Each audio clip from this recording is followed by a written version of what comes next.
Bom, inicialmente quero agradecer imensamente o prazer de ter sido convidada por Maria Rita para participar desse módulo. É a primeira experiência que eu tenho no Café Filosófico. Eu sou uma professora universitária, o que significa que eu sou muito acadêmica, e para mim é muito difícil tentar dividir as minhas reflexões que eu faço num universo acadêmico num sentido um pouco mais interdisciplinar e um pouco mais coloquial. Então eu vou tentei o meu máximo aqui desenvolver algumas questões que sejam do interesse de vocês. Antes, eu acho que o João Carlos fez a minha apresentação de maneira absolutamente precisa. A única coisa que eu gostaria de acrescentar é que parte considerável da minha formação tem sido dedicada a pesquisar fenômenos sociais vinculados à violência, né? E isso começou desde muito cedo, quando eu ainda era muito jovem, quando eu na Universidade de Campinas, fazia graduação, me envolvi numa entidade feminista, virei uma militante feminista, e fui estudar e militar no SOS Mulher, que era uma entidade feminista criada no final dos anos 70 ainda, e começo dos anos 80, e que atendia mulheres que sofriam violências. Passei 3 anos como militante e estudante de antropologia, atendendo e escutando histórias bastante variadas, dramáticas, trágicas, de mulheres que passaram por situações bastante intrincadas de violência em seus relacionamentos, sobretudo nos relacionamentos conjugais, porque era esse mais ou menos o perfil das mulheres que a gente atendia ali, né? E, bem como eu também, posteriormente, acompanhei a instalação das delegacias de mulher e, mais recentemente, os juizados especiais criminais. Então, pode-se dizer que eu acho que Maria Rita me chamou para tentar apresentar nesse módulo, que chama-se Feminilidade na Era Pós-Feminista, um pouco o lado negro dos avanços conquistados. Quer dizer, tentar, de alguma maneira, ponderar e diagnosticar em que medida que uma era feita de avanços do ponto de vista dos marcadores de gênero ainda encerra problemas, paradoxos difíceis de serem transformados, né? A primeira coisa, eu acho, a dizer é que a gente tem que considerar essa era como uma era de avanços. Se a gente levar em conta uma imensa e significativa participação das mulheres na esfera pública. E aí, tomando a esfera pública, desde a esfera do universo do trabalho, como também da cultura e da política. Também a gente tem que considerar que há, inegavelmente, uma maior independência financeira por parte das mulheres. A gente também tem que considerar, né, que existem novos padrões para os papéis sexuais na família, o que significa um avanço considerável não só para as mulheres, como para os homens, que podem, finalmente, não só partilhar as atividades domésticas, como também essa coisa prazerosa de poder ser pai, né? Há também, inegavelmente, um avanço no que se refere à expansão da liberdade sexual, e isso desde os anos 60. Né? Acho que há, desde os anos 60, uma crescente desvinculação na prática sexual entre o prazer sexual e a reprodução sexual. E isso é muito positivo. Agora, todos esses avanços, de alguma maneira, são também acompanhados por indícios persistentes e bastante permanentes de manutenção da desigualdade, né? Então, se a gente levar em conta alguns desses indicadores que eu acabei de apresentar no mercado de trabalho, um pouco chato, mas a gente ainda tem que constatar que as mulheres perfazem atualmente apenas 60% ou 70% dos salários dos homens para as mesmas atividades e os mesmos cargos. Também a gente tem que considerar que boa parte das mulheres consegue chegar até um ponto da carreira, né, mas ainda existem óbices e obstáculos muito difíceis de serem localizados para que elas ocupem cargos de chefia. Né? Então, há uma espécie de afunilamento dessa participação. Né?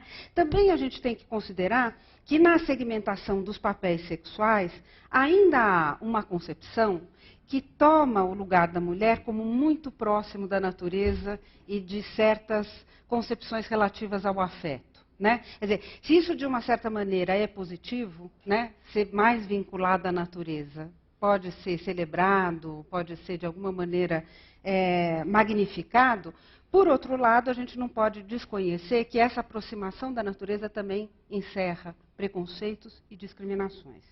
E que há, e essa é que eu acho que foi a encomenda que Maria Rita me fez inicialmente, violência nas relações interpessoais. Elas persistem de uma maneira absolutamente extraordinária e a gente não pode desconhecer. E é um tipo de violência em que está precisamente em jogo as posições assimétricas de poder entre homens e mulheres. A violência é uma realidade tão marcante que explica, por exemplo, o envolvimento do movimento feminista nos últimos anos com a Lei Maria da Penha, que depois podemos até discutir. Mas o que eu disse a Maria Rita é que, muito embora a gente tenha que reconhecer que há a persistência dessas desigualdades, hoje o que me interessa na violência e também na cena mais contemporânea é tentar entender as relações sociais como constituídas por diferentes posições de poder, né? Investigar diferentes chances, digamos, de âmbitos de visibilidade, diferentes âmbitos de investimento simbólico que são feitos a partir dos marcadores de gênero. Né? E tentar pensar em que medida, né, que essas diferenças que implicam desigualdades têm persistência e que outras que se modificam e que modificam o nosso cotidiano e podem chegar a um âmbito de maior igualdade entre os gêneros. Eu disse a ela também que é possível investigar esse conjunto de questões, né, sobre as normatividades de gênero, de sexualidade, a persistência da desigualdade e aquilo que modifica, em situações de abuso. Como eu sempre fiz, digamos, até alguns anos atrás, eu estudava situações de abuso. Mas também é possível estudar essas mesmas dimensões pela dimensão do prazer. Abuso e prazer. Essas são noções paradoxalmente familiares. Em primeiro lugar, me parece que elas são familiares porque elas parecem ser, do ponto de vista não só do senso comum, mas isso eu acho que está no pano de fundo de muitas teorizações, abuso e prazer parecem indicar, né, como situações sociais, algo que é originário da natureza humana. Né? É como se abuso e prazer tocassem em questões, ou tocassem numa certa dimensão, que tem a ver com aquilo que diz respeito a instintos ou a destino inescapável. Né? Essas são noções que, mesmo envolvidas pelo sentido que tem de sensação corporal, por exemplo, abuso são situações que nós qualificamos como tais em função, entre outros aspectos, de infringir dor, e dor sobre o corpo. Né? Prazer é algo também que significa um tipo de estimulação que diz respeito à produção, digamos, de fruição em sensações corpóreas. Né? No entanto, o que eu acho que a antropologia me ensinou, e ensina a partir, digamos, de exemplos variados de sociedades em que as concepções de dor e as concepções de prazer são tomadas de modo inteiramente distinto, é que noções como corpo, ou mesmo como dor ou prazer, né, não são, digamos, dimensões ou sensações inteiramente descoladas do mundo. Não são dimensões que possam ser tomadas como inteiramente essenciais no sentido da sua natureza humana e corpórea. O que eu quero dizer com isso? Que noções de corpo são encerradas e circunscritas a partir de episódios e circunstâncias históricas. Né? Então, essas são percepções também envolvidas naqueles repertórios culturais, sociais, políticos que nós vivemos. Né? Então, a maneira como a gente concebe o corpo, por exemplo, e pensar o corpo assim, quer dizer, qual é a percepção que eu tenho do meu corpo como o meu corpo, que é diferente do corpo de outrem? Qual é a dimensão do meu corpo que encerra dentro do meu corpo uma dimensão íntima e interna, diferente e distinta de uma fronteira que implica uma externalidade e uma aparência? Essas são concepções inteiramente históricas e culturalmente definidas. E por serem culturalmente definidas, elas são passíveis de modificação. Então, nesse sentido, eu acho que existe muita relação entre dor e prazer, entre violência e êxtase, no modo, sobretudo, como a nossa cultura moderna e ocidental concebe o erotismo. Essa é, digamos, a discussão que está no horizonte das minhas pesquisas e das minhas reflexões. Mas eu já vou tratar disso em parte, eu vou contar para vocês como é que eu cheguei na pesquisa dos sex shops, né? Porque eu acho que talvez seja essa a indicação mais mais interessante. Eu sou antropóloga, né? E para nós, antropólogos, é muito importante a definição de uma pesquisa de campo, o que significa que a possibilidade de pesquisar e de observar situações cotidianas e concretas e de agentes reais, né, e existentes é absolutamente fundamental. Isso é porque a gente produz um tipo de conhecimento que, ainda que eu acho que tenha uma profundidade, eu acredito nisso, que exista essa densidade, essa profundidade, não é um tipo de conhecimento que se produz a partir de uma perspectiva ensaística ou abstrata, né? É um tipo de conhecimento que se produz a partir de pesquisa, né? Então, por outro lado, eu também tinha um outro desafio, que eu não só queria estudar o prazer, né, mas encontrar um modo de circunscrever essas situações sociais em que eu pudesse estudar essa dimensão, como também eu queria deslocar a minha experiência de estudar situações de abuso para estudar situações de prazer, né? Então, eu tinha que recortar um campo empírico, fosse ele qual fosse, né? E mais, eu queria também manter uma tensão, que é uma tensão, digamos, conceitual e que me agrada e que eu acho profundamente inspiradora, que é tentar manter esta tensão não resolvida entre abuso e prazer, entre violência e prazer, entre prazer e perigo. Eu queria manter um dos campos que eu imaginei como um campo possível e que é, no fundo, o campo que eu já comecei a estudar, enfim, que está no horizonte da minha investigação, é o sadomasoquismo. Porque o sadomasoquismo, inegavelmente, tenta lidar com essas dimensões do prazer e, digamos, e questões vinculadas à violência. Podem ser qualificadas como risco, como dor, mas lida com uma liturgia e com questões vinculadas à violência. E me pareceram práticas muito interessantes, porque elas são muito variadas. Quer dizer, desde os anos 70, sobretudo isso começou muito nos Estados Unidos, começaram a aparecer grupos ou subculturas, como diz a bibliografia, sadomasoquistas, de grupos bem diferentes e correspondendo digamos, a interesses muito variados. Então, tem desde o sadomasoquismo nas práticas comerciais, de trabalhadoras sexuais, dominatrizes e seus clientes. Existem práticas sadomasoquistas entre casais heterossexuais, em grupos em que a prática é basicamente uma prática heterossexual. Existe o sadomasoquismo lésbico e existe o sadomasoquismo dos gays masculinos, e mesmo assim em variadas expressões. Então, me pareceu ser um campo, e esse é um campo que me interessa particularmente, justamente porque ele apresenta uma variedade de escolhas e de posições do ponto de vista do gênero e da sexualidade que vale a pena investigar, e essa coisa que eles dizem que fazem, porque eles são sadomasoquistas, eles não acham que estão trabalhando ou que estão praticando violências e nem que estão praticando dor. Eles acham, essa é uma fala nativa da maior importância, né, de que eles lidam com escolhas e com práticas que estão operando no âmbito do risco social. Risco social mesmo, as posições assimétricas que implicam esse risco e as negociações delicadas entre os participantes desse jogo. Bem como é importante também enfatizar que quase todas as relações e as práticas envolvidas no sadomasoquismo são práticas consensuais. Significa que é um jogo negociado, há um acordo simbólico, muitas vezes muito sofisticado e muito difícil de acompanhar.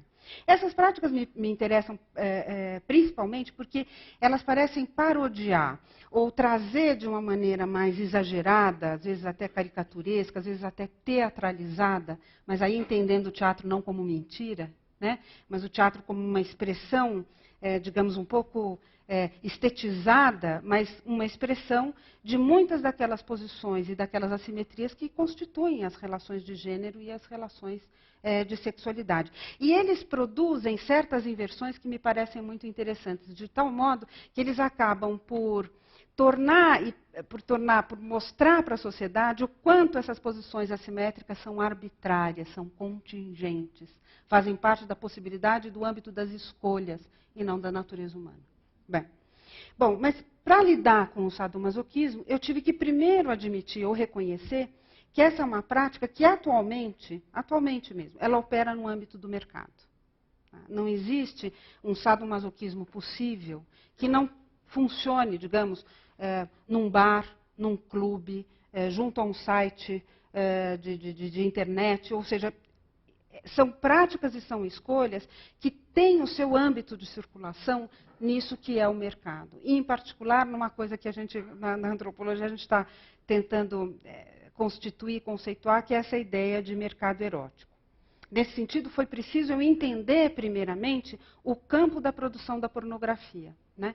E aí eu fiquei tão fascinada com esse campo da produção da pornografia que parte considerável do meu estudo foi indo menos para o abuso e mais nessa direção. Mas eu retomo depois a coisa do sadomasoquismo. E era importantíssimo tentar buscar instrumentos analíticos ou bons conceitos para tratar e entender como a pornografia atua hoje. Né?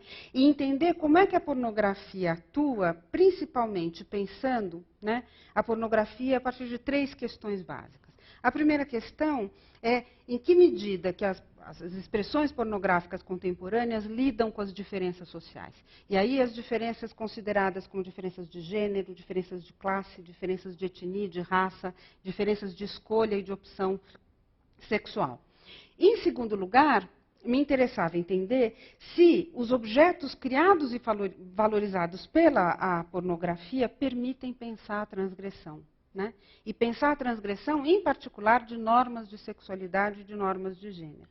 E, finalmente, como um terceiro campo, digamos, de investigações, eu tentei entender em que medida esse material pornográfico que eu tenho acesso a partir do mercado, indica uma reflexão que, do ponto de vista antropológico, é muito importante, que é tentar entender a relação entre a produção de percepções sobre o corpo, né, a produção da percepção do corpo na identificação e na percepção daquilo que a gente entende por pessoa, e a relação entre corpo, pessoa e objeto. Tá? Então, essas são as, digamos, 3 questões que a minha pesquisa tentou trabalhar. Qual é a definição de pornografia que eu entrego? Porque a gente sempre tem que partir de um conceito. Né? Eu uso uma definição que eu extraí, extraí de historiadores que estudam a invenção da pornografia. E esses historiadores, o que eles vão dizer é que a palavra pornografia ela se consolida no século XIX, mas, na verdade, ela expressa no seu sentido mais moderno e ocidental, certos materiais que passaram a ser produzidos desde o século XVI. E passaram a ser produzidos desde o século XVI na Itália, por uma figura extraordinária, que é muito citada em todos os estudos, que chama-se Pietro Aretino, né? Que a partir dos seus sonetos, e eram sonetos do Ragionamenti, mas não só Pietro Aretino, um outro também muito interessante é o Vignali, que escreveu um livro muito bom chamado La Cazzaria. Bom, esse material, que é um material produzido no século XVI, passa de uma certa maneira, a definir esse âmbito daquilo que é concebido como pornografia. Ou seja, são esses materiais, que são visuais ou textuais, que apresentam de forma muito realista o comportamento sexual e genital com a intenção deliberada de violar tabus morais e sociais. Há uma distinção muito corrente, digamos, não só corrente do ponto de vista do senso comum, mas corrente na mente das pessoas, mas também em ensaios, que distingue erotismo de pornografia. Né? Então, o que é entendido por erotismo? Erotismo normalmente é referido a uma literatura libertina, sobretudo a desenvolvida e produzida no século XVIII, que tem no Marquês de Sade, talvez, a sua maior expressão. É uma literatura, a literatura de libertinagem, que foi recuperada pelos intelectuais franceses ligados ao circuito dos surrealistas no século XX. E essa recuperação, digamos, dessa literatura tinha a ver com toda uma preocupação em tentar entender, pensar e filosofar a partir das fissuras e das intrincadas relações entre liberdade e convenção. Erotismo, nesse sentido, evoca muito esses exercícios do espírito. Né? Implica as transgressões ao que é sancionado, mas sempre a partir de formas que parecem ser distintas, formas profundas, formas abertas ao pensamento erudito e à imaginação artística. A pornografia é a contraparte degradada e um pouco empobrecida do erotismo, né? É sempre aqueles materiais, é considerado aqueles materiais que se produzem no âmbito do mercado, que visam lucro, que é envolto numa espécie de aura de vulgaridade e de desrespeito aos direitos, né? Então, a pornografia é muito associada, digamos, ao mundo mercantilizado e massificado. Essa polarização, erotismo erudito, pornografia massificada, está no horizonte de muitas das reflexões, inclusive uma reflexão bonita do Otávio Paz, que nos ensaios que ele escreveu nos anos 90, um livro bonito dele que chama-se A Dupla Chama, o Amor e o Erotismo, ele vai dizer, nunca se imaginou que o comércio suplantaria a filosofia libertina e que a pornografia e a sua expansão do mercado fez da liberdade sexual a máscara da escravização dos corpos. Não só o Otávio Paz, como outros intelectuais bastante interessantes. Angela Carter, eu não sei se vocês conhecem, escreveu um livro maravilhoso, ela é uma escritora, escreveu um livro lindo, nos anos 70, chamado Sadian Woman, a mulher sadiana, bem como a Susan Sontag, que tem um ensaio primoroso que chama-se A Imaginação Pornográfica, ela escreveu ainda nos anos 70. Todos eles manifestam o desconforto com a pornografia, e o desconforto com a pornografia nesse sentido, digamos, massificado, mercado, né? Eu sou contra. Eu acho que erotismo e pornografia constituem uma mesma realidade. E que se nós formos seguir à risca, né, aquilo que os historiadores da pornografia nos ensinam, né, eles vão dizer que o nascimento da pornografia, ali no século XVI, ele é absolutamente contíguo ou simultâneo ao, digamos, à consolidação e ao nascimento da imprensa. E que não há possibilidade, digamos, de um material pornográfico sem a possibilidade da reprodutibilidade gráfica.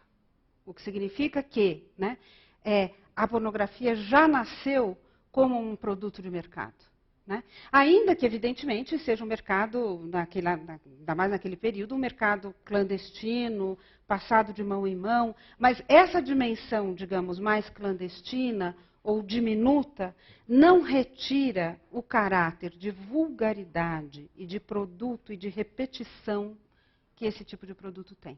E a gente não pode desconsiderar. Então, um pouco essa ideia de que o erotismo traz uma certa força para pensar esteticamente certos objetos me parece um pouco ideológico. Eu acho que a gente tem que ser um pouco mais preciso e tentar considerar ou tentar pensar o que essa vulgaridade evoca. O que ela traz? O que esse barateamento, o que essa repetição quer dizer, né? Bom, no século XIX é que a pornografia perdeu o seu caráter, digamos, de ameaçar certos preceitos, sobretudo religiosos e políticos, e ameaçar propriamente a decência.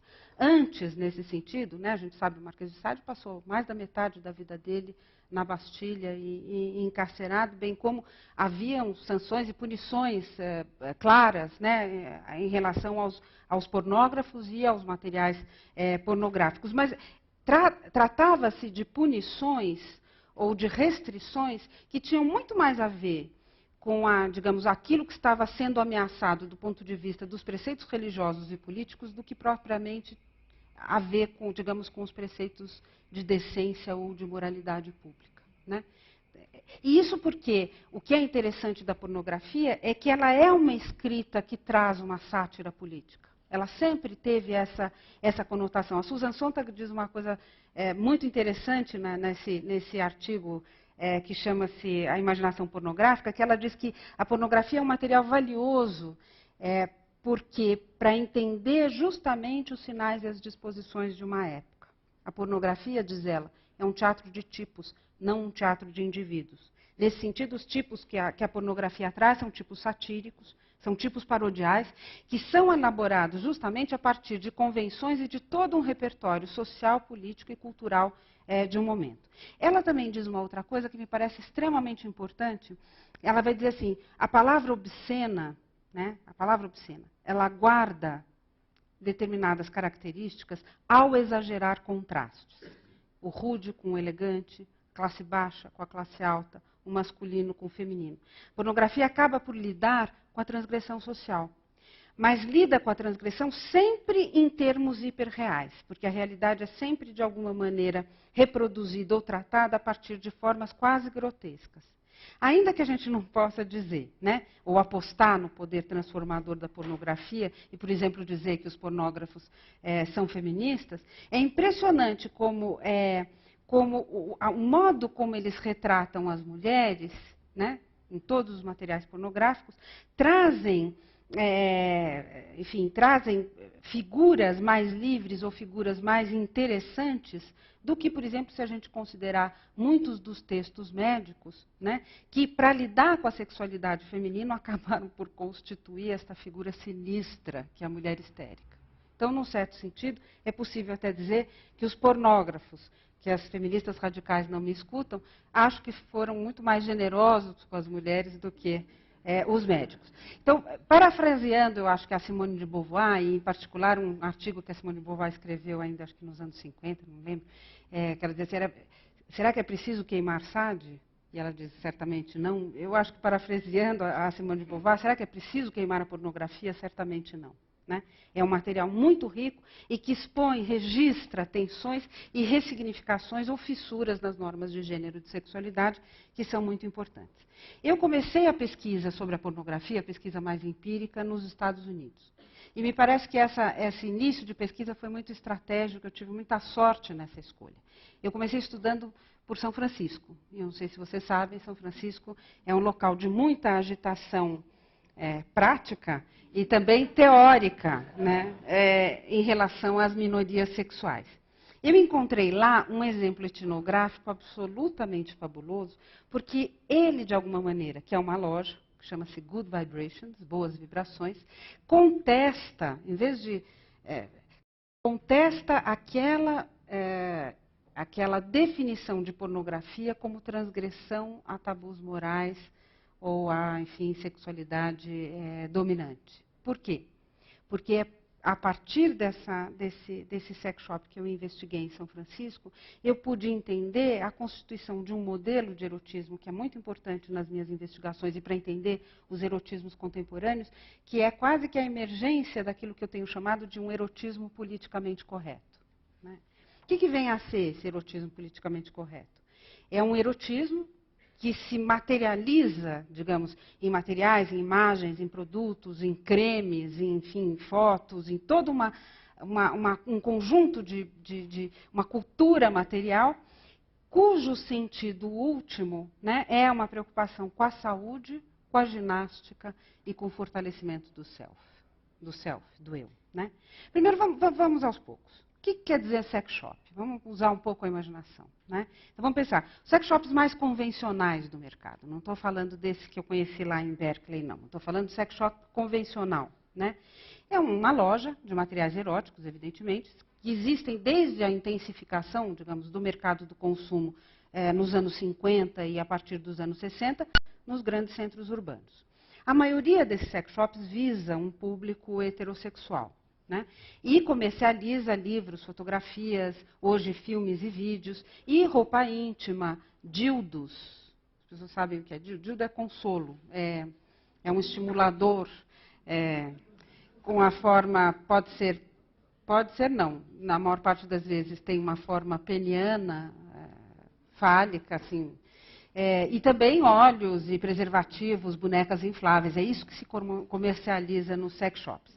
Esses materiais, de uma certa maneira, eles concernem a uma certa percepção do desejo que brinca a partir das fantasias sexuais, né, com certas violações a uma normatividade sexual básica, dominante e bastante ortodoxa, que toma o sexo heterossexual como sexo normal e visando a procriação. Né? Então, num sex shop, a gente encontra essas fantasias ou essas tentativas de violação, né, ao sexo heterossexual que visa meramente a procriação. E os materiais, de uma certa maneira, para enfatizar esta violação, acabam por trazer certas particularidades que acentuam, sobretudo nas cores e nos formatos, né, algumas violações. O interessante a destacar é que o conjunto de objetos que a gente vê num sex shop convencional ainda que ele tenha variações, né, ele não é muito criativo. A gente encontra muita repetição. O que é essa repetição? Muito couro preto, muita liga vermelha, muita renda artificial, dildos de preferência de tamanho bastante avantajado, né? E imagens em que as cenas de corpos femininos, em que os corpos femininos são predominantemente de tipo ariano ou loiro, e normalmente um loiro de tipo artificial, e seios enormes e firmes. Os corpos masculinos são musculosos e dá-se particular ênfase a órgãos genitais gigantescos. Nesses materiais, o que é interessante é que os corpos femininos são adornados e configurados, né, como sendo o locus da penetração. Né?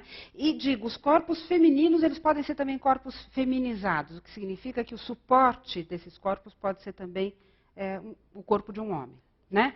Bem, e os corpos masculinos, mas nesses sex shops não há a alternativa da masculinização dos corpos das mulheres, os corpos masculinos são adornados para configurar o corpo que penetra. Né?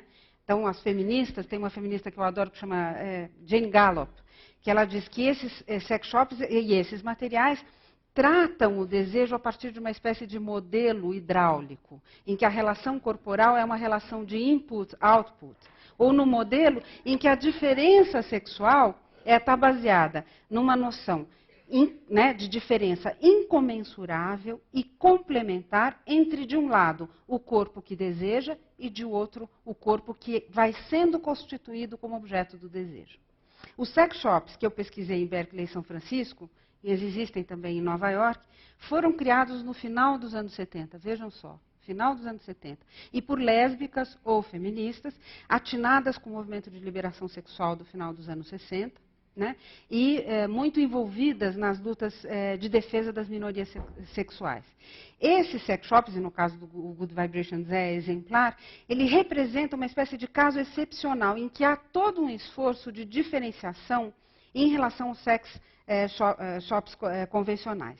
O que eles tentam fazer? Eles tentam oferecer alternativas práticas diversificadas, né? E um pouco a concepção de que o consumidor tem que se convencer que a prática sexual é um exercício de prazer, é um exercício de libertação e reforça a autoestima. Então, se nos sex shops convencionais a gente encontra esse referente, que são mulheres jovens, peitudas e loiras, no Good Vibrations, a gente entra no Good Vibrations e tem fotos de mulheres, fotos enormes pelas paredes, como essas, mas maiores até, de mulheres já entre 40 e 50 anos, todas elas com uma certa história na vida pornô. Uma delas é a Anne Sprinkle, outra é a Carol Quinn, que é uma mulher maravilhosa, todas com mais de 50 anos, não são propriamente grandiloquentes em seios, né? Elas, enfim, são um pouco mais velhas, um pouco mais pelancudas e peludas. Elas não se depilam também. Então, a gente, quer dizer, há uma espécie de tentativa de tornar sexy determinados referentes que, para os sex shops convencionais, são artificiosos. Se nos sex shops convencionais a gente encontra fundamentalmente ou predominantemente dildos fálicos, no Good Vibrations, todo o esforço vai ser no sentido de criar uma tecnologia, um design, para buscar estimuladores bastante diversificados, inteiramente distintos daqueles consolos de plástico duro. Né? Tem dois que eu gostaria de me referir aqui, que são os mais interessantes, me parece. Um, que eles são básicos no mercado. Um chama-se Rabbit, que é coelho. Né? E ele é um vibrador, tem uma forma fálica, mas ele tem uma forma fálica interessante, porque ele tem os orelhinhas de coelho na frente, para estimular o clitóris. Né? E a forma dele, é como se fosse... Ele tem 3 pedaços. Né? No primeiro pedaço, ele gira para uma direção. No segundo, do meio, existem certas bolinhas peroladas que giram numa direção. E a parte de cima gira numa outra direção. Né? Eles, enfim, são feitos de silicone, são rosinhas, ou azuizinhos, ou verdinhos, enfim, eles têm essa forma e chamam rabbits. Um outro que eles criaram também, que é sensacional, chama-se butterfly, borboleta. E é um tipo de um toy, um estimulador, como uma borboleta, que digamos, calça bem na pelvis feminina, através de uma liga, assim, ao lado. O que é interessante, quer dizer, é a tentativa de buscar outros tipos de produto ou de estimuladores, mas o que me chama a atenção, primeiro, são esses nomes, né? Butterfly, Rabbit, né? É sempre uma tentativa de tornar esses acessórios brinquedos, são sex toys, né? E sempre com uma conotação divertida. Por outro lado, eu não sei se vocês sabem, mas os vibradores foram criados inicialmente por médicos no final do século XIX. Se não me engano, era um médico alemão, que para resolver problemas das mulheres histéricas, criou uma espécie de um banco de ferro que vibrava. E ele controlava o quanto, né, que vibrava. Né?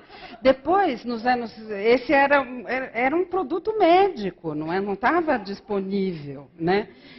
Depois, nos anos 60, ou acho que nos anos 50, outros médicos norte-americanos começaram a criar, de novo, estimuladores para resolver problemas de mulheres que não conseguiam atingir o orgasmo, e criaram vibradores, eu não sei se vocês já devem ter visto, evidentemente, que são vibradores cujas formas são muito parecidas com eletrodomésticos. Né? Então, tem um, por exemplo, não sei se vocês já viram, que parece uma furadeira elétrica. Né? Mas ele parece uma furadeira elétrica, ele exatamente tem aquele corpinho, tem o lugar assim onde ficaria a broca, tem uma bola redonda de um material super tender, gostoso, maravilhoso e que gira. Né? Tem um outro que é um microfone bastante considerável, enorme, né? Mas é a forma de um microfone. E tem um mixer, tem um que tem uma forma de mixer, aquele que faz o do leite também, também está ali à disposição. Bom, o que eu acho absolutamente extraordinário nessas formas é que o que elas estão evocando, o que elas estão dizendo é: mulheres, larguem a esfera das tarefas domésticas e vão se divertir com esses brinquedos que parecem aparelhos domésticos. Né? Outra coisa que está muito presente nesses sex shops e que é extraordinária é a quantidade de livros. E livros, vocês não podem imaginar, com técnicas corporais ultra sofisticadas, assim, japonesas, indianas, tailandesas, de todas as massagens, de todas as práticas corporais e sexuais que vocês podem imaginar. Quer dizer, num certo sentido, é um sex shop que tenta, né, entender e proporcionar produtos, né? Tentando mostrar que o sexo, digamos, é alguma coisa que encerra prazer, mas que pode ser feito com a dedicação que a gente dedica à ginástica, né? E que implica essa ideia de saúde de uma maneira muito clara. Quer dizer, o que eu vi nos Estados Unidos é esse modelo de erotismo politicamente correto, né? Em que a pornografia, antes de ser algo clandestino ou obscuro, sinistro ou transgressor, ele passa a acionar a noção da sacanagem como uma prática não só prazerosa, mas como fundamentalmente algo vinculado à saúde do corpo e da mente. Quando eu voltei ao Brasil, e sobretudo depois da passagem do século, depois do ano 2000, eu comecei a notar efeitos desse erotismo politicamente correto entre nós. Né? E isso ficou muito claro com a criação, que não data mais de 10 anos, de sex shops em bairros de classe média alta, né, para um público de consumo que é basicamente formado por mulheres, mais de 30 anos, heterossexuais, casadas ou não, mas heterossexuais, e com alto poder aquisitivo. Esses sex shops passaram, inclusive, a ser chamados de boutiques eróticas. Tá? Bom, não é que não existissem no Brasil antes sex shops, eles existiam, né? Mas num número certamente mais reduzido, e pelo que eu pude apurar, o número de sex shops tem um certo crescimento nos anos 70 e nos anos 80, e a sua expressão mais antiga, ou o seu nicho mais antigo, se concentra no centro de São Paulo, né? Sobretudo, hoje em dia, a gente ainda vê algumas lojas nas galerias da 24 de Maio, ou na Amaral Gurgel ainda tem algumas lojas, algumas ainda permanecem. Na década de 90, algumas lojas passaram a existir, sobretudo na Zona Sul, em Moema e nas imediações do aeroporto, que é, inclusive, uma região que concentra muitos equipamentos de diversão sexual. Mas é a partir dos anos dos anos 2000, em particular, me parece que 2002, que surgem novos empreendimentos muito singulares. Por exemplo, o Clube Chocolate, que é uma loja muito chique na Oscar Freire, tem uma loja que tem vários empreendimentos, vários tipos de coisa para comprar, e no último andar tem uma espécie de uma porta espelhada, eu acho que chama Casa das Meninas, ou Sala das Meninas, e que só entram meninas ou mulheres, todas sempre maiores de 35 e 40 anos. Tem uma mulherada mais velha, gosta mais. Então, entram, e aí tem lingeries e alguns acessórios para serem comprados. Uma outra loja, naquelas casas muito caras da Alameda Lorena, uma loja chamada Maison Z, ou mesmo a Doc Dog, que é digamos, uma loja para um segmento moderno, muito cara essa loja.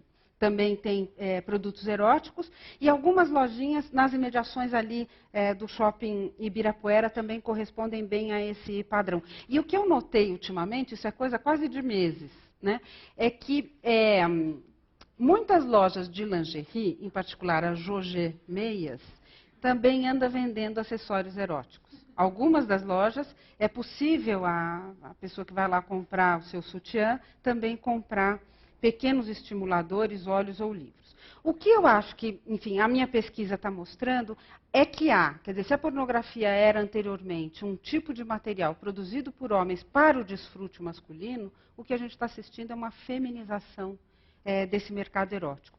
Tanto na dimensão, digamos, do comércio, então é expressiva a quantidade de proprietárias, de vendedoras e de importadoras envolvidas nesse mercado erótico, bem como que se diz que 70% das consumidoras desses sex shops são mulheres. Interessante notar que tem uma espécie de segmentação do mercado erótico por gênero, mas articulada a segmentação por classe e região da cidade. E tem a seguinte configuração. Quanto mais baixa é a estratificação social do público da loja, quer dizer, quanto mais popular, ela se localiza na região central e o segmento tanto de proprietários como de consumidores é masculino. E aí, no caso, tanto consumidores, homens mais velhos e aposentados, como muito jovens, os office boys e motoboys, vivem nesses sex shops, sobretudo porque são sex shops que têm aquelas cabines de peep show, vocês sabem? Cabines que as pessoas alugam fitas. E, então, essa é um pouco a configuração. Quanto mais alta é a estratificação social do público da loja, né, quanto mais alta a classe social envolvida, o segmento é feminino e se concentra nessa região mais dos jardins da cidade. A gente sabe muito bem que mulher é o segmento mais visado pelo mercado, e pelo mercado em geral. Então, não me estranha, e não é de estranhar, né, que o mercado tente abrir novos negócios, né, enfim, e colocar como alvo modalidades de produtos para encantar as mulheres. O que me chama a atenção, portanto, não é que o mercado tenha abrido um segmento para o mercado erótico, mas é a imensa visibilidade, em particular a visibilidade midiática, que esse fenômeno tem adquirido nos últimos anos. É impressionante isso, a gente tem pesquisa, né? O número de revistas, de programas de TV, e não a Sue Johansson, para quem tem, enfim, TV a cabo, né? Que, enfim, que traz esse tipo de produto e aconselha as pessoas nas suas práticas sexuais, mas também o Jô Soares, a Monique Evans, que é um programa, inclusive, que não existe mais. Então, há, digamos, uma visibilidade na mídia muito grande para esse tipo de erotismo nessa vertente feminina. No entanto, o negócio, e talvez nas outras áreas não seja muito diferente, é instável. É um negócio bastante instável. Então, é impressionante porque você procura os dados, existe uma associação, que chama Associação do Mercado Erótico e Sensual. Tem um representante, que chama-se Evandro Xeroma. Ele é publicitário, ele é o único, ele é sempre ele que aparece, ele aparece sempre com dados de pesquisa que, dependendo do mês, os dados são mais surpreendentes. E ele diz, por exemplo, um desses dados de pesquisa que a gente nunca consegue saber como é que ele conseguiu realizar essa investigação, ele diz o seguinte, que no Brasil, o Brasil movimenta 800 milhões por ano desses produtos no mercado erótico. E que o crescimento desse mercado em particular, ele corresponde a 10 ou 15% ao ano. Que existiriam 700 sex shops no Brasil. Eu nunca vi, acho assim, um número absolutamente maluco. Talvez eles estejam aí somando lojas virtuais e lojas presenciais, né? Mas mesmo assim, né, o que eu vi em São Paulo não corresponde aos dados que eles divulgam. Eles dizem que só em São Paulo, que é o maior mercado do Brasil, teriam 150 lojas, sex shops. Na minha pesquisa de 2004 a 2006, eu consegui ver, enfim, através de guias e fazer a verificação, 45 lojas no município. E 34 lojas virtuais, sendo que muitas delas correspondem, são lojas virtuais e presenciais ao mesmo tempo. Quer dizer que é um terço a expressão do que está sendo dito. Mas mesmo assim, dizem os lojistas, esse é um negócio que não deixa ninguém rico, mas é um ramo ainda bastante promissor. Desde que, evidentemente, acompanhado de iniciativas de marketing, de mídia e de venda por internet. Né? Eu presenciei várias cenas em campo que são não só divertidas, como interessantes do ponto de vista da investigação. Não vou conseguir trazê-las aqui, porque senão eu vou falar, enfim, mais tempo do que o necessário, mas tem algumas cenas que me parecem interessantes, que eu não sei se vocês têm conhecimento, mas que eu acho que reforça esse nicho de mulheres nos sex shops, que são esses, não sei se vocês já ouviram falar, desses cursos de striptease que são feitos. Né? Eu e a minha assistente de pesquisa ganhamos de cortesia um desses cursos, que acontecia num domingo, de 8 horas da manhã a 8 horas da noite, num flat, nos Jardins. Enfim, foi extraordinário. Quem dava esse curso é uma mulher lindíssima, interessantíssima, chamada Nelma Penteado. Nelma. A Nelma é extraordinária. E ela é uma mulher que faz muitas palestras e nessas iniciativas de empresas de recursos humanos. Diz ela que já falou para 1 milhão de pessoas. E uma coisa absolutamente incrível é que uma das publicações, um dos livros, quem prefaciou um dos livros foi o Maílson da Nóbrega. Então, enfim, essas coisas absolutamente malucas que a gente, de repente, vê. Bom, esse curso que eu fiz, bem como uma outra cena absolutamente extraordinária, a Fundação Getúlio Vargas, que é talvez uma das faculdades de maior renome no Brasil, que forma as lideranças econômicas desse país, deu um fórum de marketing tratando do erotismo. Aliás, o erotismo como propulsor do consumo. Então, eu tenho várias investigações, digamos, materiais empíricos que mostram essa tentativa na elite, né, de constituir o que me parece ser relevante, essas novas etiquetas sexuais para mulheres heterossexuais e a partir de mecanismos bastante pedagógicos. Bem como eu tenho visto a tentativa de elaboração de parâmetros mercadológicos que vão apresentando ou criando uma espécie de estándar de modo a estimular o consumo. Nas cenas que eu vi, que eu presenciei, o elemento de classe sempre me chamou muita atenção. Então, desde o flat dos Jardins, a Fundação Getúlio Vargas, mesmo os sex shops, né? Então, a formação dessas etiquetas me parece que tem um objetivo claro de atingir as mulheres de elite. Né? Na cena, por exemplo, da Nelma Penteado, né, lá nos Jardins, havia o que ela chamava de a etiqueta da sacanagem do bem. Né? Que era a tentativa de estimular a autoestima, de temer e agradecer a Deus, porque isso era uma iniciativa sempre muito dita ali nas mensagens das 8 às 8 da noite, né? E de cuidar do casamento. Né? E ela ia, de alguma maneira, entrecortando essas falas e muitos depoimentos pessoais, pessoas que antes não se respeitavam e que depois passaram por coisas muito positivas, né? Sempre fazendo uma espécie, digamos, de combinação, né, formal entre um programa de auditório, entre cultos evangélicos, um pouco de salão de beleza e, paradoxalmente, essas danceterias noturnas, bordel, né, clube de striptease. Há uma espécie de articulação formal de todos esses procedimentos, ou de procedimentos que sempre tiveram muito separados, quase que por fronteiras da decência. Né? Bem,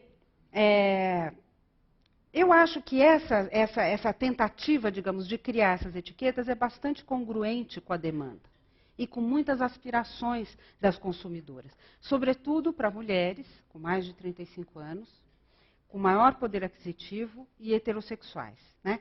Esse mercado, eu acho que deu a essas mulheres a possibilidade do que elas sempre falam de apimentar seus relacionamentos. Né? Em princípio, elas não estão contestando absolutamente nada, nem transgredindo aquilo que as feministas chamam de matriz heterossexual que organiza as práticas sexuais. Antes, eu acho que elas tomam para si a responsabilidade de manter os seus casamentos e, diante do fato de que é uma faixa etária em que há uma imensa competição no mercado matrimonial, eu acho até que elas têm razão. Quer dizer, elas tentam, de uma certa maneira, apimentar relacionamentos para manter esses homens. Né? Mas isso, inegavelmente, não explica tudo. E não explica essa atração. Eu acho que a gente tem que, de uma certa maneira, considerar o acento das falas dessas entrevistadas, em que elas tentam, enfim, o que elas estão dizendo é que são práticas que valorizam a autoestima, que produzem um prazer para si mesma, né, que tornam os seus corpos saudáveis, seja mais magros, porque dizem que a relação sexual emagrece 200 calorias, seja também como corpos que gozam. E também para aumentar, por que não, espaços de sociabilidade entre mulheres. Então, eu acho que tem muita coisa positiva nessas práticas e que a gente deve considerar. Né? Então, essa nova modalidade de erotismo, né, ainda que ela seja possível, porque há nela essa aproximação com conteúdo de saúde, de ginástica e de autoestima, ela está produzindo como efeito uma espécie de desestabilização, né, como uma primeira questão para a gente debater, entre aquela fronteira que separava a mulher direita das outras, sejam essas outras quais, né, quem fossem. Né? Então, num certo sentido, a mulher de classe média heterossexual e de poder aquisitivo está gostando de parecer ser puta. E, paradoxalmente, né, eu tenho uma grande amiga que estuda as trabalhadoras sexuais que migram do Brasil para fora, para trabalhar sexualmente fora do Brasil. E ela conta que fora do Brasil, as prostitutas brasileiras são imensamente valorizadas, mais do que as colombianas ou as cubanas, por serem dóceis, afetivas, companheiras. O que significa que, paradoxalmente, a gente está assistindo um cenário em que a mulher, digamos, de elite, branca, heterossexual, está querendo ser puta, e a prostituta querendo ser uma Amélia. Então, eu acho que enfim, esse é um digamos, dos aspectos que estão aí presentes. Só para finalizar, porque daí a gente começa a debater e depois eu posso falar de outras implicações, né? Eu acho que se há, inegavelmente, a pressão do mercado de modo a criar novas normatividades, quer dizer, manter algumas, reenfatizar, ressignificar, reproduzindo normatividades de gênero e de sexualidade, né? Eu acho que esse fenômeno convive, ou é pressionado também, né, por efeitos não previstos. Quer dizer, me parece extremamente criativa e profundamente não previsível o uso que as pessoas fazem desses produtos. Né? Então, há a criatividade e a tentativa de expandir e de constituir um âmbito de maior liberdade e de transgressão também nessas práticas. Então, esse é um bom campo, digamos, que mostra essa relação, que é uma relação tensa, não resolvida, mas sempre muito dinâmica, entre pressões de normatividades, né, que vão se repondo, mas também a possibilidade da sua transformação. E a possibilidade da sua transformação numa prática de mercado, o que para nós, antropólogos ou cientistas sociais, que sempre somos influenciados pelo marxismo, trata-se de uma novidade. Então, eu vou parar por aqui, vocês fazem perguntas e a gente continua.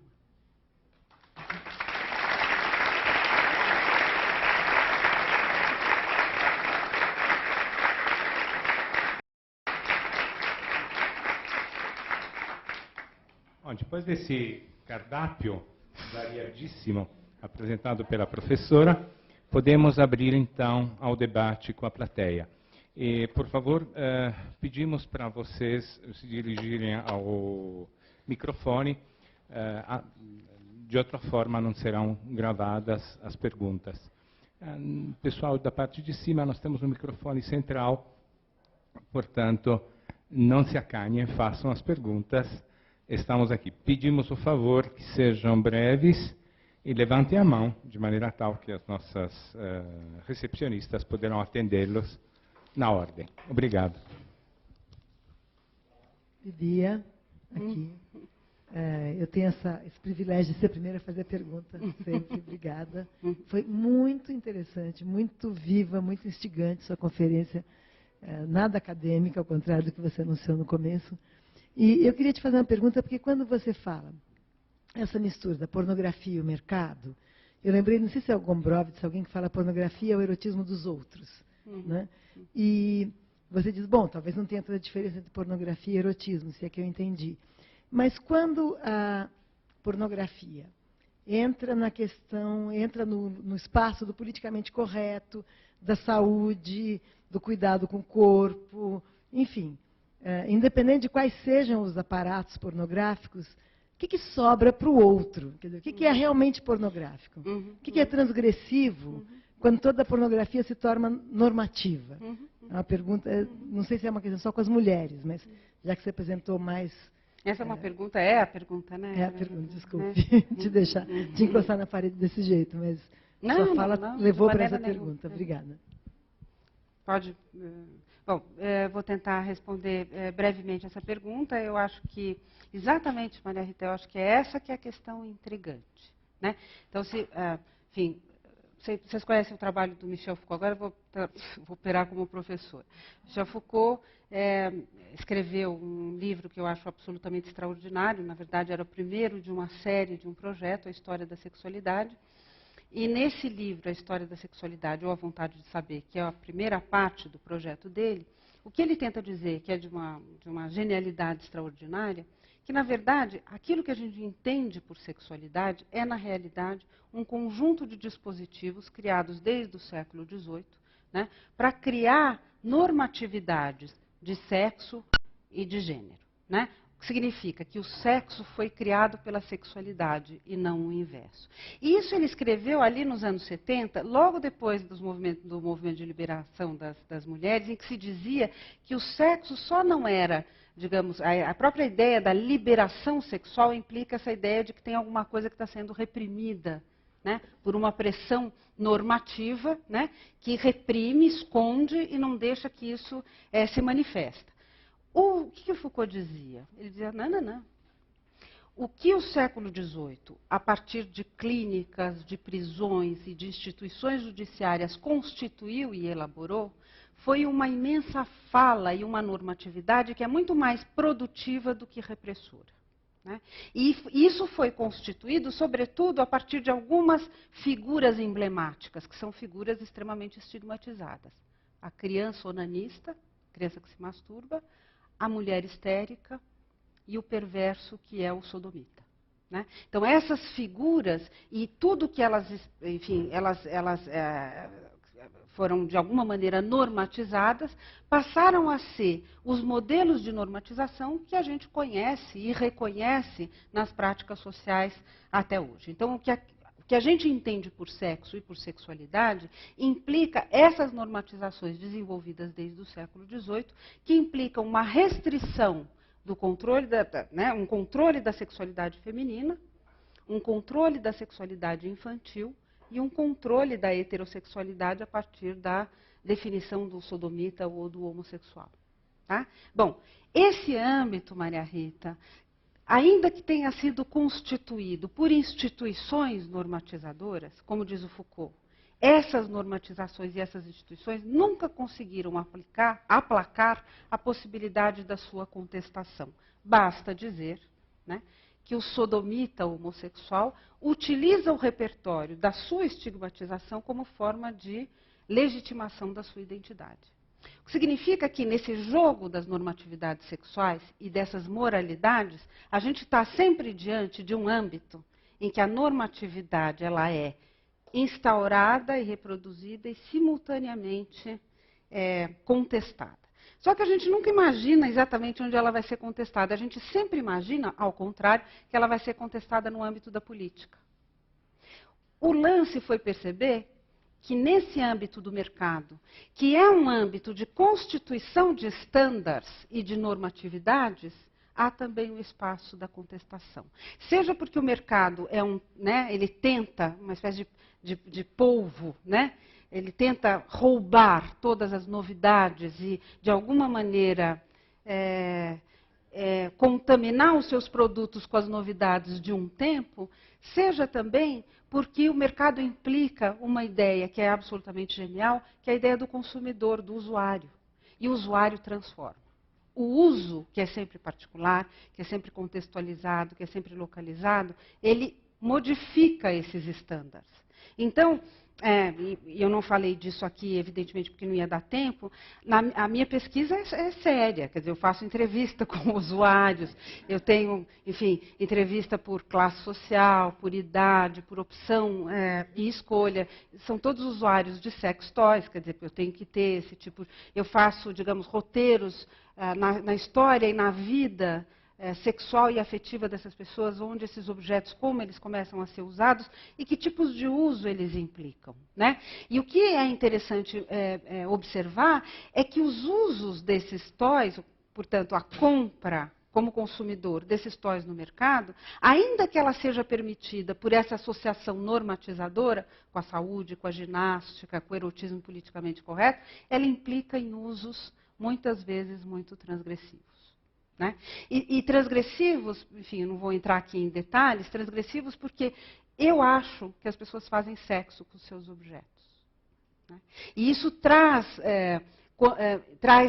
implicações muito interessantes para pensar a relação entre pessoa, corpo e objeto. A relação entre seres humanos, entre seres, mente e objeto também. Então, a minha resposta vai um pouco nessa direção, quer dizer...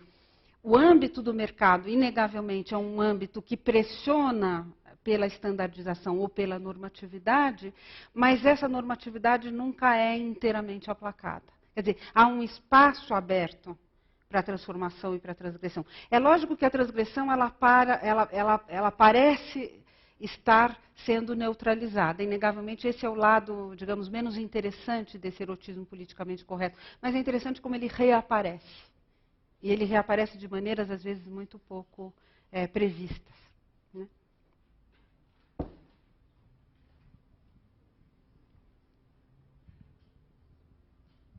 Boa noite. Maria Filomena, obrigado. Foi um prazer ouvir você. Eu me chamo Adriano. E a minha reflexão, a minha questão aqui é que, enquanto você estava falando agora, mais no final, sobre a emergência das novas modalidades dos sex shops e a presença da mulher, especialmente a necessidade do mercado, eu comecei a me lembrar de uma experiência que pela primeira vez eu vivi há uns 10 anos atrás, e numa cidadezinha do interior de Minas Gerais, bem conservadora tal, e onde eu vivia. E que eu tinha uma amiga, e essa amiga era uma pessoa bastante versátil em termos profissionais. Ela era uma professora de escola primária e, para complementar a renda familiar, ela vendia Natura, Boticário, Avon e tal. Em um dado momento da necessidade dela lá, ela se tornou uma vendedora de artigos eróticos para as colegas. Uhum. E eu me lembro de vivenciar, 10 anos atrás, a experiência do mesmo jeito que ela fazia reuniões em casa com as amigas e colegas para vender Tupperware, vender Avon, tinha o dia da malinha da sacanagem. Que era a coisa que ela vinha para São Paulo e levava para lá uma série de coisas. Eu lembro, inclusive, dela me chamar e falar, vem ver, olha que bacana. E ela me mostrava tudo e com uma propriedade de consultora mesmo, assim como ela fazia quando ela vendia Natura, Avon e tal. E a gente sabe que hoje essa modalidade de venda de material existe bem forte. Inclusive na cidade de São Paulo a gente sabe que tem um monte. E até você falou do Jô, por exemplo, teve aquela que foi no Jô e falou, fez, enfim, mostrou, contou que ela vai de casa em casa, tem as reuniões com as mulheres e tal. Então eu passei a pensar um pouquinho nisso enquanto você estava falando, e eu já tinha pensado um pouco sobre essa coisa mesmo das mulheres, que eu achei uma coisa interessante, delas, então, do mesmo jeito que se reúne para outras, se reúne também para isso, num clubinho só ali, onde inclusive é permitido falar, e essa coisa me parecia, quando eu via na casa dela, inclusive, que os filhos dela às vezes passavam por ali, normal, não era, era uma coisa muito tranquila, numa cidade muito conservadora. Me parecia que servia como uma terapia, inclusive, para aquelas mulheres que podiam ali trocar experiências, pedir sugestões sobre técnicas, posições. Todas as lojistas dizem isso, tudo. que elas não têm um interesse mercadológico nesse mercado. Que elas acham que elas estão desenvolvendo uma missão pedagógica. Parecia Sim. Parecia que tinha toda uma... Parecia que funcionava quase que como uma terapia coletiva, mesmo onde as mulheres podiam falar, enfim. Eu queria que você falasse um pouquinho sobre isso, se você tem essa experiência de... O que eu acho interessante é isso. isso. Quer dizer, você tem uma espécie, do ponto de vista do mercado, você tem muitas fórmulas, né, que foram se consolidando com a consolidação, digamos, do mercado de consumo. Uma dessas formas é a venda a domicílio, que começa justamente nos Estados Unidos com venda de Tupperware, né? Aqui a gente conhecia quando criança, não era Tupperware, mas era Avon, que vendia de porta em porta. Então, isso é uma espécie de rede já constituída e conhecida, que passa a inovar, digamos, com outros produtos que você tem à mão para oferecer. O que eu acho interessante, mas isso eu acho que só foi possível depois dessa experiência norte-americana, que começou lá com as lésbicas, em meio às discussões sobre as minorias sexuais, que conseguiram, digamos, de uma certa maneira, estabelecer esse engate, né, entre a sacanagem, a autoestima, a saúde corporal, né? Quer dizer, esse engate que elas conseguiram, esse convencimento, digamos, de natureza simbólica, foi feito por elas, né? E aí pode ser, de alguma maneira, reproduzido na esfera de mercado nas suas variadas fórmulas. Então, num certo sentido, olha que coisa paradoxal. O mercado, que é aquilo que a gente, que é meio de esquerda, cientista social, gosta da escola de Frankfurt, tem influência pelo marxismo, né?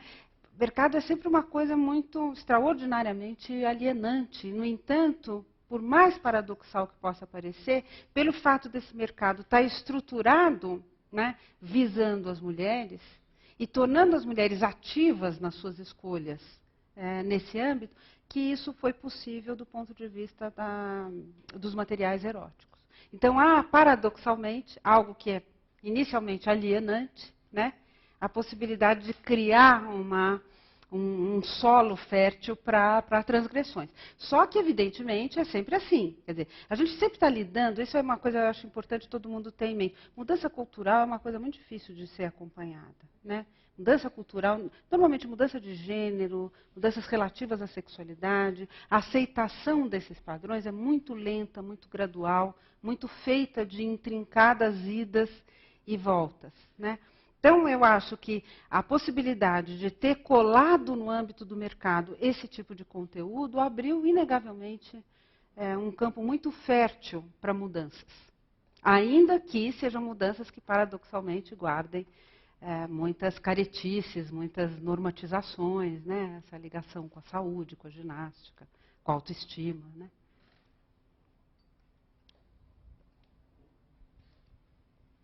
Maria Filomena. Aqui atrás. Oi. Oi. Bacana a tua palestra, maravilhosa a tua fala. Obrigada pela tua presença aqui, foi muito legal. Eu sou Raquel, sou química, sou pós-graduada em cosmetologia e sou fabricante de produto cosmético erótico.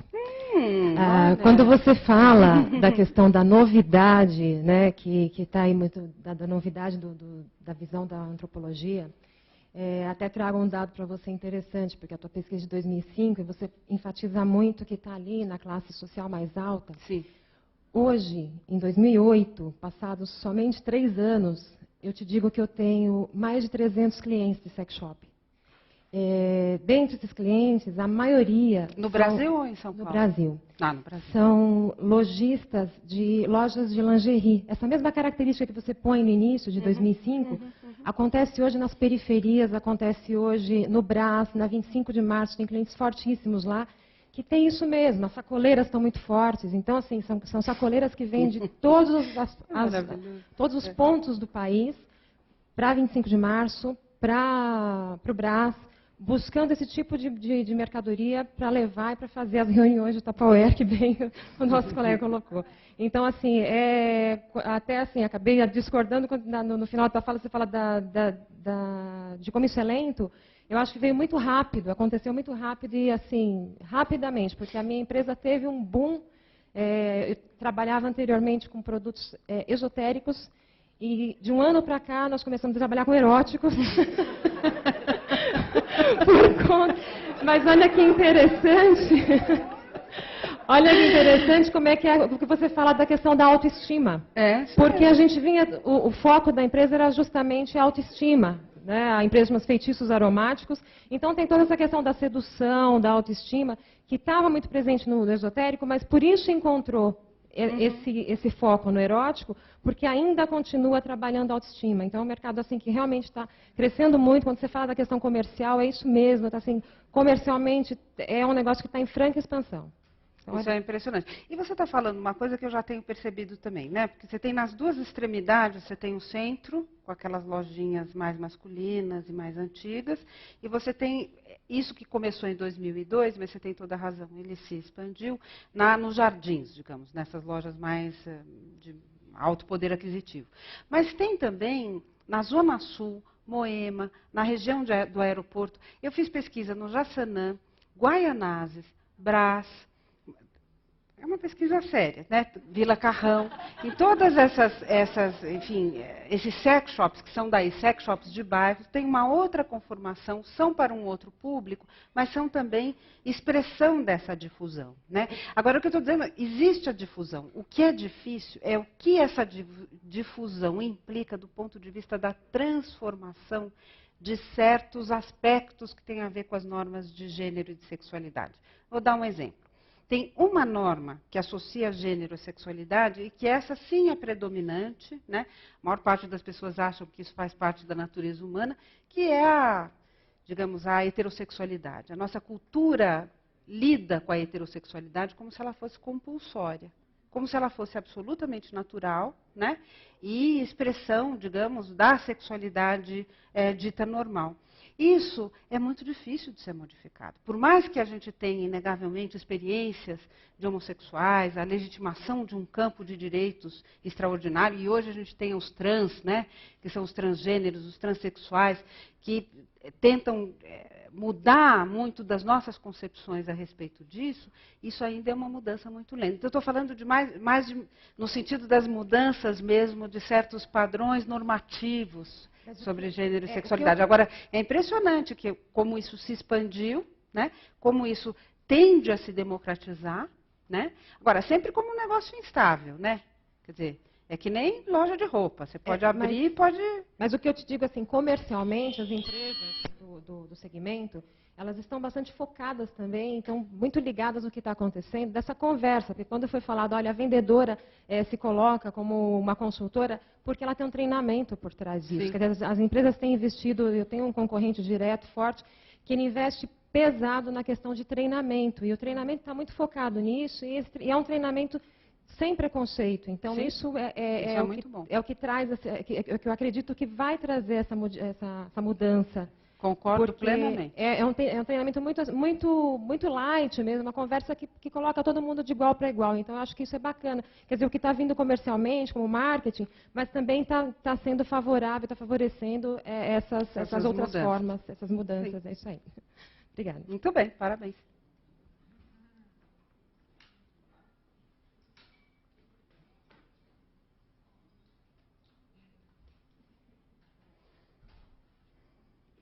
Oi, Marta. Boa noite. Oi. Obrigada, foi bárbaro.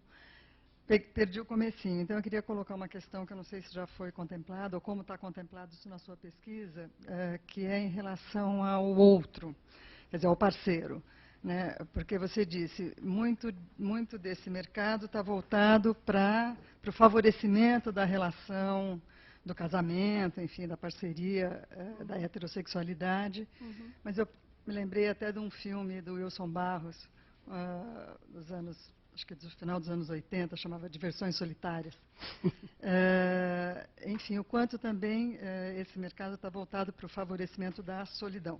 Uhum. Né? No sentido de, bom, as relações estão se tornando difíceis, né? Não é muito fácil esse convívio com a diferença, enfim. Uhum. Então, queria saber como é que isso está contemplado um pouco na sua pesquisa. Olha, eu tendo a, enfim, eu não penso, quer dizer, eu tendo a pensar que as pessoas fazem sexo com os objetos e fazem sexo com as outras pessoas, e fazem sexo consigo mesmas, né?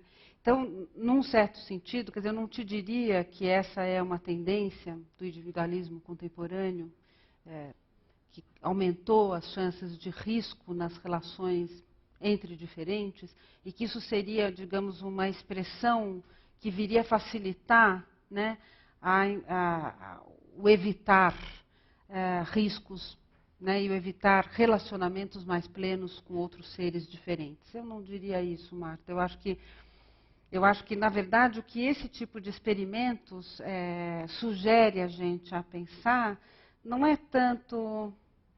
Eu acho que não é tanto uma necessidade de proteger, mas é justamente de experimentar alternativas. Isso nem sempre está na consciência dos usuários, quer dizer, não é uma coisa que é explicitamente dita, né?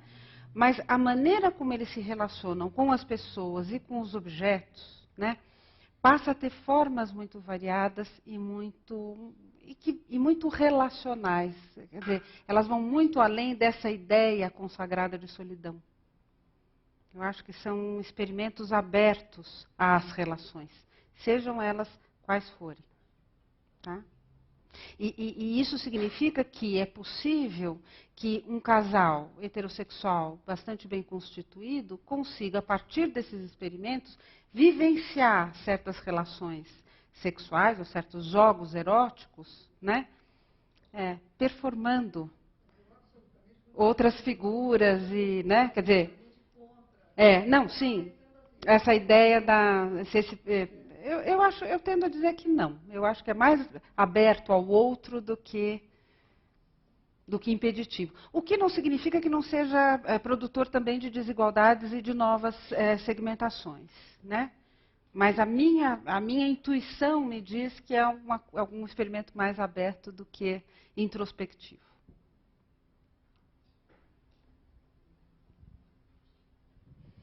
Boa noite, meu nome é Paula. Oi. Parabéns pela explanação sobre o assunto. Fiquei viajando em várias questões, né? Dentre elas, eu trabalho muito com população de baixa renda, né? Trabalho no Centro de Referência da Assistência Social. Tenho muitas usuárias do serviço que colocam assim como uma responsabilidade delas o casamento que não está dando certo, e por essa viés, né, da sexualidade também e tal.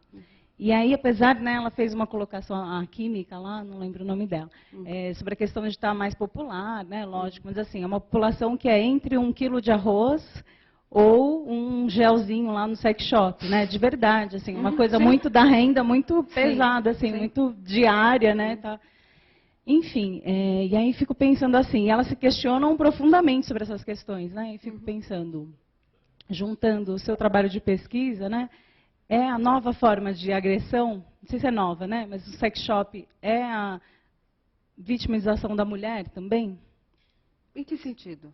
Nesse sentido, por exemplo, ela se culpa por isso, né? Será que vai entrar lá enquanto agressão psicológica? Porque ela não vai no sex shop.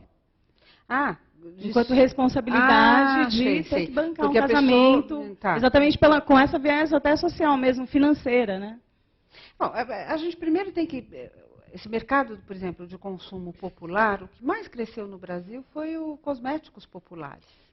Então, eu tenho a impressão que esse processo de democratização, que se inicia com os sex shops lá, das mulheres de classe média ou classe média alta, vai chegar um momento em que ele vai se democratizar pelas redes que o mercado abre, né, barateando e trazendo alternativas para as pessoas de menor poder aquisitivo. Como as pessoas de menor poder aquisitivo têm em relação a cosméticos, por exemplo, né? Quer dizer, teoricamente, cosmético é um produto absolutamente fútil, né? Você tem que comprar 1 quilo de arroz ou um creminho, né? A gente imagina que as pessoas vão comprar o arroz, mas também não é verdade, né? As pessoas podem comprar meio quilo. Se a mulher se sente culpada em relação a isso, ou obrigada a comprar... Ah, sim, nesse sentido, sim. O que eu sinto, isso é uma coisa interessante, é que um dos aspectos das normatividades de sexo e gênero que tem se reforçado é a ideia de que a mulher cabe a responsabilidade de manter vivo o seu relacionamento, apimentando esse relacionamento através desses mecanismos. Então, de uma certa maneira, se ela não faz se ela não performa, digamos, isso para ela, isso a coloca numa posição em que ela pode se culpar, inegavelmente. Eu acho que tem uma tentativa, digamos, nesses mecanismos de ser mais uma jornada para a mulher, né? Quer dizer, isso é inegável. Sim? Boa noite. Boa noite, Filomena. Meu nome é Milena. Eu acho que só completando aqui a fala, acho que o capitalismo, na verdade, ele cria necessidades, né? Uhum. Então, ele cria dentro das suas redes aí chegar até a baixa renda. Mas pensando, né, nesse mercado, né, dentro do capital que pega essa pornografia, não sei se é esse o raciocínio, tá? E transforma aí num produto, né, um erotismo correto, politicamente correto, né, para atender aí todas as demandas, inclusive da elite, né, nessa amostra que você pega, que as mulheres acima de 35, que tem um poder aquisitivo e tal. Só que dentro desse erotismo politicamente correto, tem a transgressão, que foi isso que você falou, acaba ocorrendo. Uhum. E no começo da sua fala, não sei, né, se meu raciocínio acompanhou, você traz a ligação da transgressão e violência, né? Então, será que o mercado, de certa forma, não digo se alimenta, né, mas se ele impulsiona também essa questão dessa violência, né, no caso contra a mulher, não sei se eu estou acompanhando isso, né? E também se não sustenta essa questão de relação de gênero, de reproduzir um modelo de família nuclear, né, que a mulher tem que manter esse casamento, foi a fala que você teve, que muitas, né, vão lá para apimentar, para dar continuidade. Então, não sei se é um avanço, mas ao mesmo tempo é um retrocesso. Eu acho que é muito contraditório. Né? As duas coisas. E eu sou do tipo de pessoa que acho que a gente tem que pensar as dinâmicas sociais a partir dessa perspectiva um pouco mais, não sei se eu usaria a expressão contraditório, né, por preciosismos conceituais, mas eu usaria esse dinamismo entre transgressão, entre convenção e a sua contestação ou a sua ressignificação. Tá? Eu diria a você o seguinte, que a violência ela continua a existir. As assimetrias de poder, ou aquilo que de alguma maneira motiva, explica e direciona as manifestações de abuso, elas ainda são muito vivas e elas são operantes, tá certo? Se elas são operantes, elas também são operantes do ponto de vista da organização do mercado e estão presentes ali, naqueles sinais e naqueles produtos e naquelas formas que estão presentes no mercado erótico. Elas também estão ali, fazendo parte desse repertório simbólico que ali é acionado. Agora, ao mesmo tempo que ele está ali presente, existe a possibilidade da contestação. Evidente que não é transformação no sentido da revolução, né? Né? Mas são mudanças, inegavelmente. Né? São mudanças.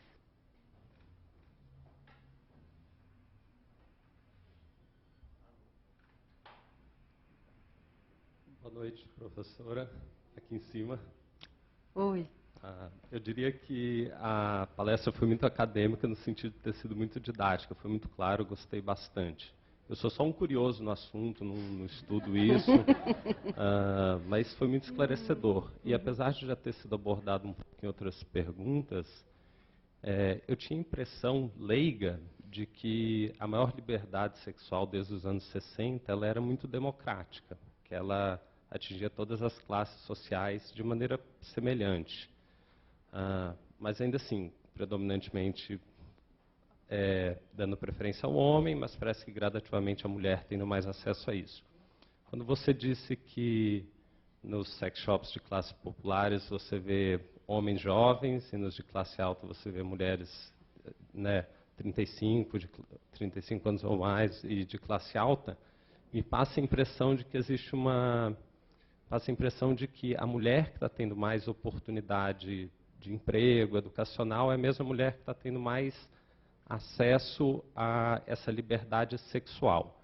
Eu queria saber se existem outros dados da sua pesquisa, se essa é uma impressão que passa mesmo que você tem. E a outra questão é se existe diferença de aceitação nas diversas formas de pornografia de acordo com as diferentes classes sociais, classes populares, média e elitizadas. A minha preocupação o tempo inteiro enfim, não tratar as diferenças de gênero como diferenças únicas ou preponderantes. Eu não acredito nisso. Eu acredito que as diferenças de gênero, as diferenças relativas a opções sexuais, a comportamentos sexuais, as diferenças de classe, as diferenças de raça ou etnia, todas elas são articuladas. De modo que, quando eu faço a pesquisa, eu sempre busco, né, não focar apenas num nicho ou num segmento, mas tentar o tempo inteiro comparar e buscar um pouco, fazer dialogar esses dados, considerando essas diferenças. O que eu encontrei, porque, quer dizer, tem um dado que é um dado... A pornografia era, tradicionalmente, um tipo de produção de materiais, né, elaborada por homens para o desfrute masculino. O que a gente assiste é justamente uma expansão nos últimos 20 anos, ou 30 anos, se considerar os anos 70 nos Estados Unidos, em direção à mulher. Isso só foi possível porque o mercado de consumo é direcionado à mulher. Eu não tenho muitas ilusões. Eu não acho que isso tenha a ver necessariamente com a transformação, né, de parâmetros mais igualitários. Não. Isso eu acho que tem a ver com uma operação de mercado que cria um solo, digamos, social que permite essa nova abordagem, ou essa penetração, digamos, no campo no mais feminino. Do ponto de vista de classe, o que a gente vê? A gente vê que sex shop enfim, o que tem no centro de São Paulo são sex shops que eu não consegui nem avaliar, porque não tem dado, né? Eles passam a ser criados a partir dos anos 70 e 80. Normalmente, eles são lojas familiares, são negócios de tipo familiar. Normalmente, além de venderem e de estarem sediados nas lojas, existe um deles que tem uma fabriqueta que produz lingeries e os consolos.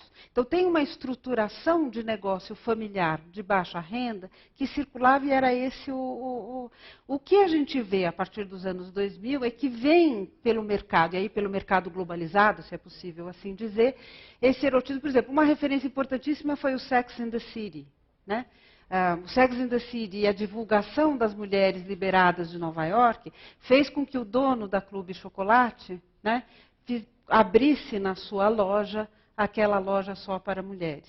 E isso, de uma certa maneira, muitas mulheres de classe alta tinham acesso à TV a cabo, começaram a achar bacana, legal, e começaram enfim, a ficar mais abertas para esse tipo de opção e de alternativa oferecida pelo mercado. Então, quer dizer, o que eu acho que a gente tem que ter... Eu não diria, né, que as classes mais baixas têm menos acesso a esses materiais. Quer dizer, certamente sim, como tem menos acesso a produtos de mercado de um modo geral, muito embora eu não diria, como disse ali a produtora de cosméticos, a tendência é uma democratização, é um barateamento, sobretudo de preservativos, cosméticos eróticos, que são cremes, né? Isso tem uma difusão, são baratinhos e tem uma difusão maior. Então, eu diria que tem, digamos, uma tendência em relação às diversas classes. Eu não diria também que os homens estão sendo prejudicados em relação a isso. Eu diria que... Não, certamente eu não diria. Eu tenho informantes que ainda que, enfim, que aleguem, né, que parece que o sextoy é para o desfrute feminino, né, não é bem assim, né? Então, existem, por exemplo, informações em quase todas as lojas de que muitos homens entram nessas lojas e compram produtos, por exemplo, calcinhas, para o seu desfrute pessoal. Isso não significa que eles sejam homossexuais, não. Isso não significa que eles sejam perversos, né? Mas são, enfim, possibilidades, por que não? Né? Então, eles vão nas lojas, quer dizer, uma das coisas que as lojistas sempre dizem, e tem dito cada vez mais nas entrevistas que eu faço, é assim, que entram casais à procura de dildos, mas desses dildos que se vestem com cintas. E o barato é a mulher, num casal heterossexual, penetrar o seu marido. Então, dizem que é cada vez mais, enfim, usual esse tipo de... Também observei em entrevistas que isso também, também existia, mas, enfim, eu acho que há aí uma interessante... No uso, do ponto de vista dos usuários, né, dos usuários e da maneira como as pessoas, ao comprar esses produtos, tornam esses produtos efetivos nos seus relacionamentos, eu acho que aí há um âmbito de transformação, e um âmbito de transformação, porque uma das coisas do Foucault que eu acho que é importante que o Foucault diz, é que na sexualidade e nos dispositivos de sexualidade, a nossa concepção de sexo, que é muito particular da nossa cultura e da cultura ocidental moderna, é um pouco a concepção de que o sexo diz respeito a uma diferença de natureza anatômica, genital, que diz respeito a uma função do ponto de vista da reprodução distinta entre homens e mulheres, que corresponde a parâmetros e atribuições de gênero e que corresponde a um parâmetro normal de comportamento e de escolha sexual. Então, essa palavra sexo, quando ela é dita, ela já evoca todos esses sentidos acoplados. A maior parte das culturas não é assim. A maior parte das culturas há uma espécie de descolamento entre percepções corpóreas ou anatômicas, das atribuições de gênero, da escolha sexual. E hoje a gente observa isso aqui também. Existe uma enormidade de experiências, os meus alunos todos pesquisam coisas nessa direção, de gente, por exemplo, que faz escolhas sexuais sem comprar a identidade de homossexual. Não quer comprar. É uma prática. É uma prática que tem a ver com um contexto, com uma situação definida, numa transação ali que é naquele momento, mas que isso não indica um compromisso identitário.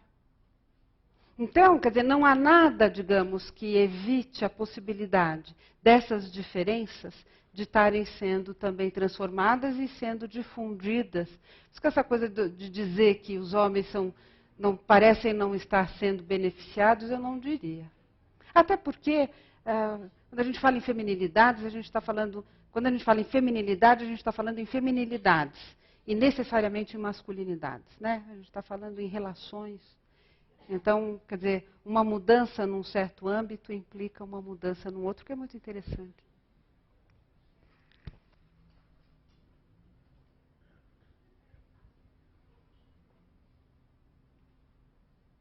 Olá. Oi.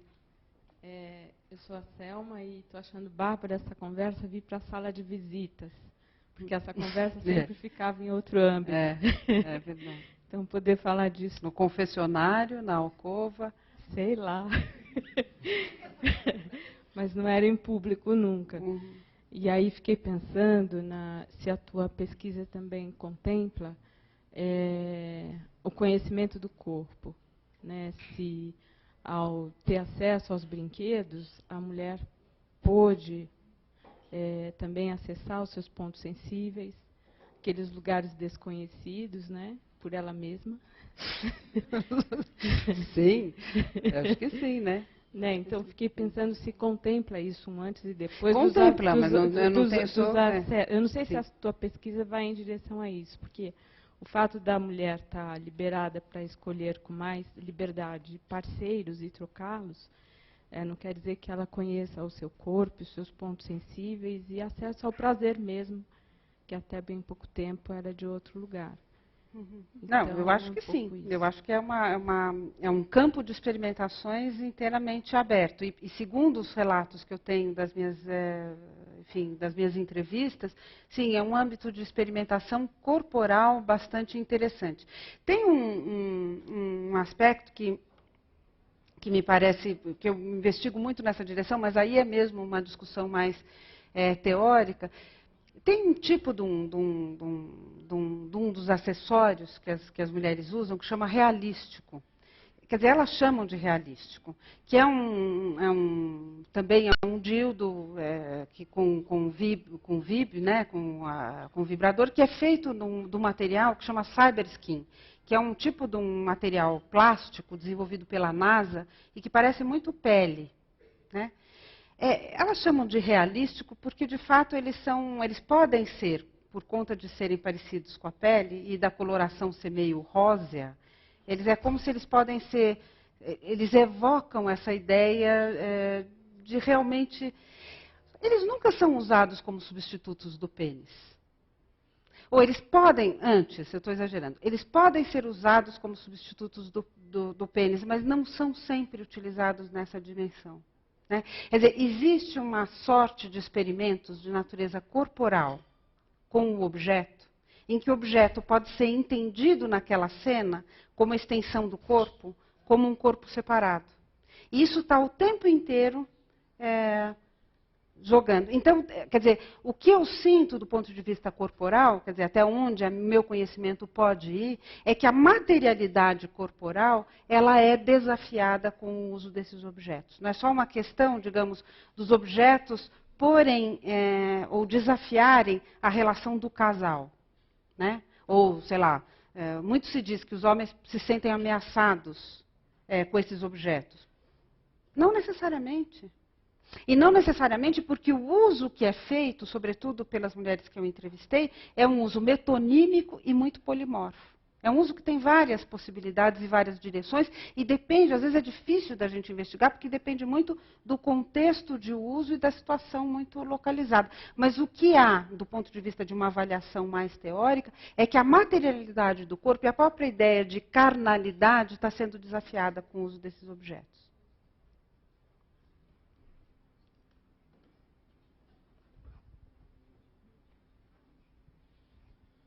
Parabéns pela palestra, meu nome é Everton. Até o século XIX, né, um pouco que eu já li, os homens não tinham obrigação nenhuma de proporcionar prazer para as mulheres. As roupas íntimas das mulheres já tinham, às vezes nem tiravam as roupas, já tinham os seus respectivos orifícios e pronto. No século XX, depois do doutor alemão, que identificou o músculo do ponto G, o relatório Kinsey, tudo isso tentou colocar o homem na parede, olha, eu tenho que acordar para atender as mulheres.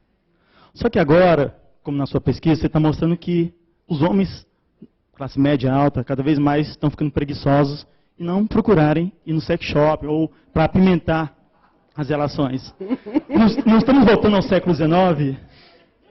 Sua ideia, chegamos ao século XIX, só que invertendo o gênero, agora, é isso? Chegamos, passando pelo XX e voltamos agora ao XIX. Somos cada vez mais... Então, assim, algumas precisões professorais. Primeiro, até o século XIX, até o século XX, imaginava-se que a procriação era resultante do orgasmo feminino.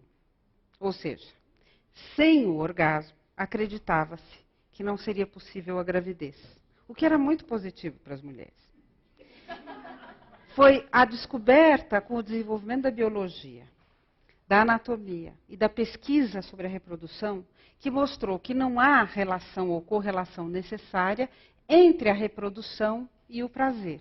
Mas até então acreditava-se, digamos, que a reprodução só poderia ser eficaz com o prazer feminino, de modo que os homens sim investiam e as mulheres sim investiam na produção dessa sensação. Tá? No século XIX, com o desenvolvimento da biologia, começo do século XX, é que esses assuntos foram diferenciados e que aí passou-se a ter, inegavelmente, uma série de mecanismos, tanto biológicos como das ciências psi, como em separar e em controlar a sexualidade feminina, e daí o advento puritano da ideia de que as mulheres, para serem decentes, não deveriam sentir prazer, e etc. Mas essa noção, que é uma noção que a gente meio que atribui a uma certa tradição que a gente não consegue localizar, ela é uma ideia equivocada. Eu até conheço gente que estuda, muitas manifestações entre os muçulmanos, que alega que a ideia do controle da sexualidade, como hoje em dia se manifesta entre os muçulmanos, a clitoridemia e etc., não era uma prática predominante, e existe nessas culturas, sim, uma valorização da sexualidade feminina em vários âmbitos. Então, acho que a gente, às vezes, tem que tomar um pouco de cuidado com a maneira como né? Eu não acho, de fato, que os homens estejam...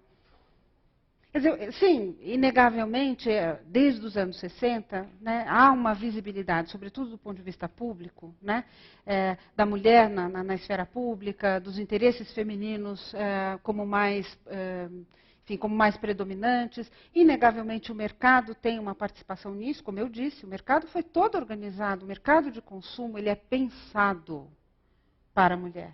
Né, e ele se consolida nos anos 50, sobretudo, a partir dessa perspectiva. Isso tem um lado que é vicário? Tem um lado que é vicário, agora tem um outro lado que é positivo. O mesmo, eu diria, em relação às masculinidades e às experiências dos homens. Eu acho que tem muita mobilidade, eu acho que tem âmbitos de sexualidade que ainda continuam muito mais possíveis aos homens. Por exemplo, o acesso a trabalhadores sexuais. Né? Quantos de nós, né, conhecem mulheres que, mesmo sendo independentes, com mais de 35 anos e poderosas, contratam os serviços de trabalhadores sexuais? E, no entanto, isso para os homens, há essa facilidade, que é também interessante, porque não? Né? Tem o menor preconceito. Ao contrário. Então, eu acho que, enfim, existem âmbitos em que a possibilidade de experimentos masculinos continua bastante viva.